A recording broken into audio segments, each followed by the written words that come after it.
डोंबिवली पोलिसांनी खोट्या आरोपांखाली अटक केलेल्या 2 तरुणींच्या प्रकरणाला आता वेगळंच वळण लागलेलं आहे। या तरुणींपैकी लविका तोनसे हिच्यावर वांद्रे जीआरपी मध्ये गुन्हा दाखल असल्याची माहिती समोर आलेली आहे। लविकाला याआधी 2009 मध्ये पाकिट मारताना मुद्देमालासह पकडलं होतं। तिच्या घराची झडती घेतली असता तिथेही 4 ते 5 पाकिटं मिळाली होती।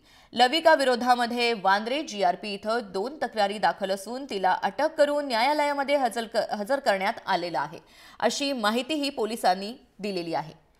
त्यामुळे डोंबिवली रेल्वे पोलिसांना बनवल्यावर या 2 मुलींपैकी लविकाच्या विश्वासार्हतेबद्दल प्रश्नचिन्ह निर्माण झालेलं आहे। पांढऱ्या पोलीस स्टेशनला 2009 साली त्या 2 मुली ज्या डोंबिवलीला पकडल्या गेल्या त्यातल्या एका मुलीवरती गुन्हा दाखल आहे। त्याची कोर्टात चार्जशीट पण गेली आहे।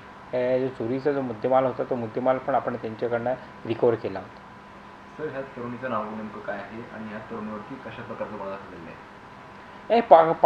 त्यांनी ते पर्स चोरली होती। ही जनरली पर्स चोरीमध्ये असते असं आमच्या तपासामध्ये निष्पन्न झालं।